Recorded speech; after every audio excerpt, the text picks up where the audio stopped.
तुम कितने बजे उठते हो? मैच कितने बजे शुरू होगा? कितने बजे है? ऐसे जुमले हम अपने डे टू डे लाइफ यानी रोज़मर्रा ज़िंदगी में ज़रूर बोलते या सुनते हैं। इन जुमलों में हम कह रहे हैं कितने बजे। इसके लिए आपको यूज़ करना होगा इंग्लिश में व्हाट टाइम। आइए कंप्लीट स्ट्रक्चर देखते हैं। What time plus helping verb, जिसको ऑक्सिलरी वर्ब भी कहा जाता है। ये टेंस या सब्जेक्ट के मुताबिक होता है, plus subject plus main verb, जो टेंस या सब्जेक्ट के मुताबिक चेंज हो सकता है, plus other words plus question mark. अच्छी तरह समझने के लिए कुछ मिसालें देखते हैं। तुम कितने बजे उठते हो? What time do you wake up? What time do you wake up? Match कितने बजे शुरू होगा? What time will match start? What time will match start? कितने बजे हैं? What time is it? What time is it? बिल्कुल हम इस फार्मूले को स्टेप बाय स्टेप फॉलो कर रहे हैं। आप भी इस फार्मूले की मदद से सीख सकते हैं, बना सकते हैं ऐसे हज़ारों जुमले अंग्रेजी जुबान में आसानी से। That can be really helpful for you. अच्छी तरह समझने के लिए एक और मिसाल देखते हैं। One more example for better understanding. तुमने कितने बजे खाना खाया? तुमने कितने बजे खाना खाया? What time did you have food? तुम्हारे पास उसका नंबर होना चाहिए था। तुम्हारे पास इजाफी पैसे होने चाहिए थे। तुम्हारे पास दिमाग होना चाहिए था। ऐसे जुमले हम अपने डे टू डे लाइफ यानी रोज़मर्रा ज़िंदगी में ज़रूर बोलते या सुनते हैं। इन जुमलों में हम कह रहे हैं होना चाहिए था या होने चाहिए थे। इसके लिए आपको यूज़ करना होगा इंग्लिश में शुड हैव हैड। आइए कंप्लीट स्ट्रक्चर देखते हैं। Subject plus should have had plus name. अच्छी तरह समझने के लिए कुछ मिसालें देखते हैं। तुम्हारे पास उसका नंबर होना चाहिए था। You should have had his number. You should have had his number. तुम्हारे पास इजाफी पैसे होने चाहिए थे। You should have had extra money. You should have had extra money. तुम्हारे पास दिमाग होना चाहिए था। You should have had mind. You should have had mind. बिल्कुल हम इस स्ट्रक्चर को स्टेप बाय स्टेप फॉलो कर रहे हैं। आप भी इस स्ट्रक्चर की मदद से सीख सकते हैं, बना सकते हैं ऐसे हज़ारों जुमले अंग्रेजी जुबान में आसानी से। That can be really helpful for you. अच्छी तरह समझने के लिए एक और मिसाल देखते हैं। One more example for better understanding. मेरा एक बड़ा घर होना चाहिए था। मेरा एक बड़ा घर होना चाहिए था। I should have had a big house. शादी लाहौर में होगा। मीटिंग कराची में होगा। क्रिकेट मैच पिशावर में होगा। उसका सालगिरह घर पे होगा। इन जुमलों के लिए इंग्लिश का ये स्ट्रक्चर यूज होता है। Let me explain. Subject plus will plus take place plus other words. यही वो फार्मूला है जिसकी मदद से आप भी सीख सकते हैं ऐसे जुमले अंग्रेजी जुबान में आसानी से। That can be really helpful for you. आगे डिटेल से समझाता हूँ मिसालों से। Here are some examples for better understanding. So make to watch this video till to end. इस वीडियो को स्किप मत करना। अच्छी तरह समझने के लिए इस वीडियो को आखिर तक जरूर देखना। शादी लाहौर में होगा। The wedding will take place in Lahore. The wedding will take place in Lahore. बिल्कुल फार्मूले को हमने फॉलो किया। Next example for better understanding. Meeting Karachi में होगा। The meeting will take place in Karachi. The meeting will take place in Karachi. One more example for better understanding. Cricket match Peshawar में होगा। The cricket match will take place in Peshawar. The cricket match will take place in Peshawar. उसका सालगिरह घर पे होगा। His birthday will take place at home. मैंने चावल खाना कम कर दिया है। मैंने चाय पीना कम कर दिया है। आपने बाहर घूमना कम कर दिया है। उसने स्मोकिंग कम कर दिया। इन जुमलों में हम कह रहे हैं कम कर दिया है, यानी हर सेंटेंस में कम कर दिया है कॉमन मुश्तरक है जो बार बार रिपीट हो रहा है हर सेंटेंस में। इसके लिए आपको यूज करना होगा इंग्लिश में cut down on. Cut down on mean कम कर दिया है। आइए कंप्लीट स्ट्रक्चर देखते हैं। Let me explain.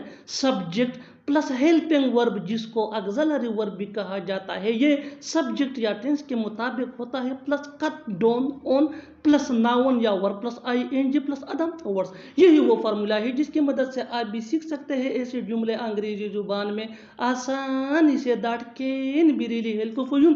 आगे डिटेल से समझाता हूँ मिसालों से। Here are some example for better understanding, so make sure to watch this video till to end. इस वीडियो को स्किप मत करना, अच्छी तरह समझने के लिए इस वीडियो को एंड तक जरूर देखना। मैंने चावल खाना कम कर दिया है। I have cut down on eating rice.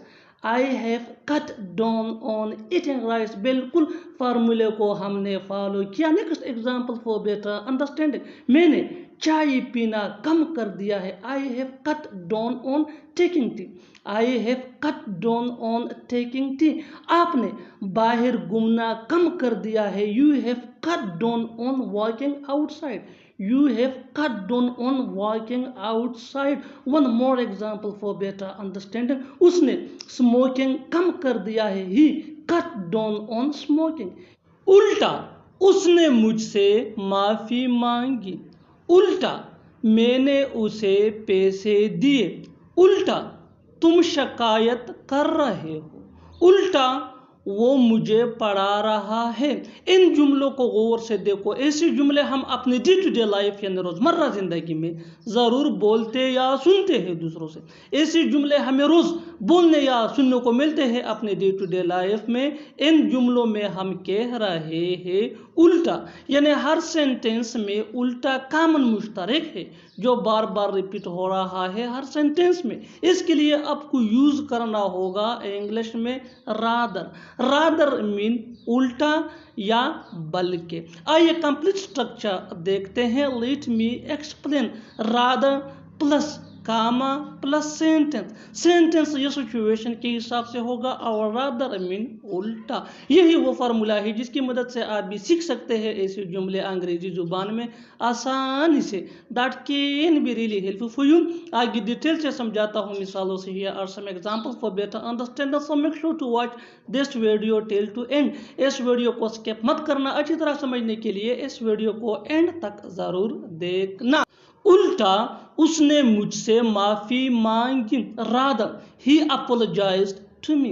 Rather he apologized to me. बिल्कुल फार्मूले को हमने फॉलो किया। Next example for better understanding, उल्टा, मैंने उसे पैसे दिए।